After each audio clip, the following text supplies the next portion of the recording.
Coming 1 or 2 డేస్లో కూడా ప్రచార రథాలు కానీ అంటే ఒక వెహికల్ కంటిన్యూస్గా ఈ నాటుసారాకు సంబంధించి ఎఫెక్ట్స్ని జనానికి ఎక్స్ప్లెయిన్ చేయడానికి ఆ విలేజెస్ అన్నింటిలో కూడా ఏదైతే విలేజెస్ నేను చెప్పానో ఆ విలేజెస్ అన్నింటిలో కూడా తిరగడం, కేపీగూడెం కానీ, హస్నాబాద్ తాండా, చింతల తాండా, మనకు కొన్ని నోటోరియస్ ప్లేసెస్ ఈ మాచర్ల లిమిట్స్లో ఉన్నాయి కాబట్టి ఆ ఏరియాస్లో వెహికల్స్ తిరగడం, యాజ్ వెల్ యాజ్ కళాజాతస్ అంటే బుర్రకథలు కానీ ఇలాంటి ట్రెడిషనల్ వర్క్ ఏదైతే ఉందో అవి కూడా మనకి లోకల్గా కండక్ట్ చేసి ఒక టైప్ ఆఫ్ అవేర్నెస్ క్రియేట్ చేయడానికి.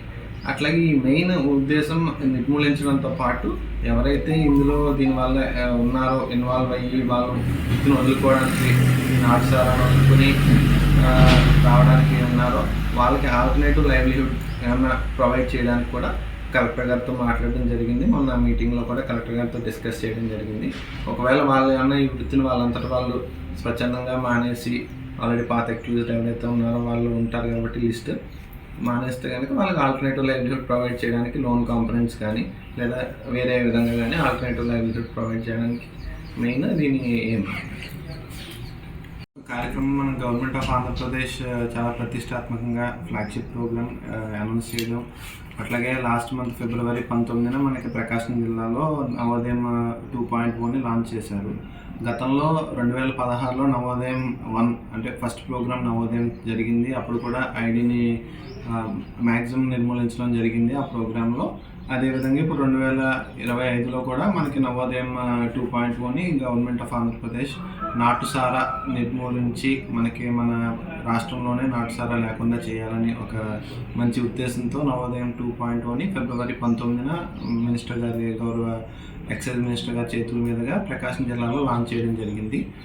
అయితే మనకి అప్పుడు అదే టైంలో ఎంసీసీ కోడ్ అమల్లో ఉండడం, మనకి ఎమ్మెల్సీ ఎలక్షన్స్ జరగడం, ఇక్కడ కోడ్ ఇంప్లిమెంటేషన్లో ఉంది కాబట్టి కోడ్ ఇంప్లిమెంటేషన్ టైంలో మనం కొత్త ప్రోగ్రామ్స్ ఏమి లాంచ్ చేయం కాబట్టి జనరల్లీ మనం మొన్న March 13వ తారీఖు కలెక్టర్ గారి అధ్యక్షతన మనకి పల్నాడు జిల్లాలో కూడా ఒక కోఆర్డినేషన్ మీటింగ్ పెట్టుకుని నవోదయం ప్రోగ్రామ్ స్టార్ట్ చేయడం జరిగింది. సో కలెక్టర్ గారి అధ్యక్షతన అట్లాగే రిమైనింగ్ జిల్లా ఆఫీసర్లు కూడా ఎవరైతే సంబంధిత అధికారులు ఉన్నారో వాళ్ళు కూడా మీటింగ్ పార్టిసిపేట్ చేయడం జరిగింది. సో 13వ తారీఖు March 13న మనం నవోదయం అఫీషియల్గా మన జిల్లాలో లాంచ్ చేయడం జరిగింది. ఇది స్టేజ్ ప్రోగ్రామ్ అనేది ఒక మనకి మెయిన్ మాచర్ల ఇంపార్టెంట్ మనకి నవోదయం ప్రోగ్రాంలో. ఎందుకంటే మనకి మాచర్ల స్టేషన్ పరిధిలో 3 మండలాలు ఉన్నాయి. మాకు వెల్దుర్తి, దుర్గి, మాచర్ల 3 మండలాల్లో కలిపి 11 ఏ విలేజెస్, ఏ కేటగిరీ విలేజెస్ ఉన్నాయి. అంటే సారా తయారయ్యే విలేజెస్ ఏ కేటగిరీ, అట్లాగే కొద్దిగా తక్కువ మోతాదులో తయారయ్యి ఉన్న విలేజెస్ బి కేటగిరీ ఒక 2 ఉన్నాయి. మొత్తం 13 విలేజెస్ మనకి మాచర్ల ఏ అండ్ బి కేటగిరీలో ఉన్నాయి. సో దాని ఎంత ఉత్పత్తి శాతం కానీ, దాని తయారీ కానీ, రవాణా కానీ ఇవన్నీ అంశాలను పరిగణలోకి తీసుకుని ఏబీసీ అని 3 కేటగిరీలోకి విలేజెస్ని డివైడ్ చేయడం జరుగుతుంది. సో ఈ విలేజెస్ మీద ఫోకస్ చేయడం, ఈ నవోదయం అనేది కూడా ఫేజ్డ్ మేనర్లో జరుగుతుంది. అంటే ఫస్ట్ ఫేజ్లో preparatory stage and government already GO ఇవ్వడం జరిగింది, ఇష్యూ చేయడం జరిగింది. ప్రిపరేటరీ స్టేజ్లో ఏంటంటే మనకి నెక్స్ట్ ప్రిపరేటరీ స్టేజ్లో మనకి ఎక్కడైతే విలేజ్ లెవెల్ కమిటీస్ ఫామ్ చేస్తాం, మండల్ లెవెల్ కమిటీస్ ఫామ్ చేస్తాం, అట్లాగే అవేర్నెస్ ప్రోగ్రామ్స్ లోకల్గా డైలీ విలేజెస్లో ప్రజెన్స్లో విలేజెస్లో అక్కడ వాళ్ళకి అవేర్నెస్ లోకల్గా క్రియేట్ చేయడం, ఎవరైతే ఉన్నారో పాత అక్యూజ్డ్ ఎవరైతే ఉన్నారో సస్పెక్ట్స్ ఎవరైతే ఉన్నారో వాళ్ళందరినీ లిస్ట్ అవుట్ చేసుకుని ఎంఆర్ఓ గారి దగ్గర బైండ్ ఓవర్స్ చేయడం. సో ఇలాంటివన్నీ మనకి ఫేజ్డ్ మేనర్లో జరుగుతుంది. అలాగే అందులో భాగంగానే జాగరీ మర్చెంట్స్తో కూడా మీటింగ్లు పెట్టడం అది కూడా రెగ్యులర్ ప్రాసెస్లో జరుగుతూ ఉంటుంది.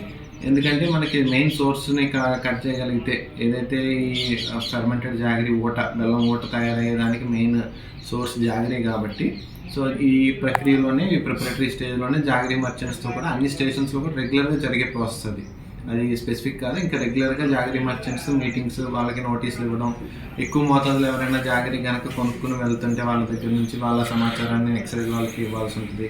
సో వాళ్ళ మీద మళ్ళీ నిఘా పెట్టడం జరుగుతుంది. వాళ్ళు ఆ బెల్లం దేనికి వాడుతున్నారు, దేనికి వినియోగిస్తున్నారన్న వేలో దాన్ని దర్యాప్తు చేయడం జరుగుతుంది.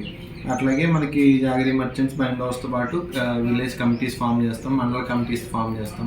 విలేజ్ కమిటీస్లో విలేజ్ విఆర్ఓ కానీ, సర్పంచ్ కానీ, పంచాయత్ సెక్రటరీ, అలాగే NGOs, concern local police head constable ఆ విలేజ్కి సంబంధించి ఉన్న వాళ్ళు ఉంటారు. అలాగే ఎక్సైజ్ ఆఫీసర్స్ ఉంటారు అందులో.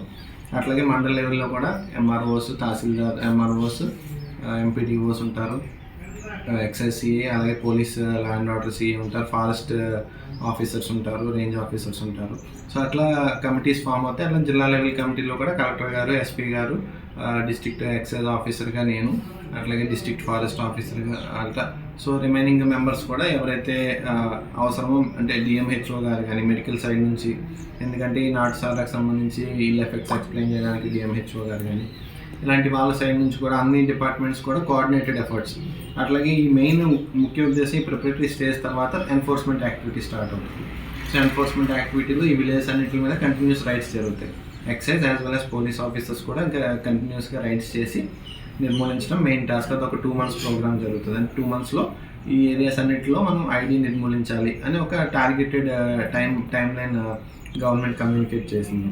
దాని తర్వాత మనకి ఈ ఐడి అనేది ఒకవేళ మనకి ఎక్కడ కేసెస్ దొరకకపోతే ఆ ఊర్లో కనుక దాన్ని 1 by 1 ఐడి ఫ్రీ కింద మనం అనౌన్స్ చేస్తూ ఉంటాం.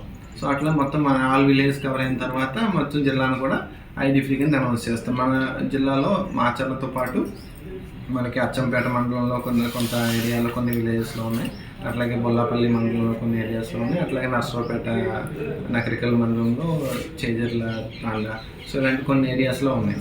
సో మెయిన్ ఈ విలేజెస్ మీద అయితే మెయిన్ ఫోకస్ చేసి మనం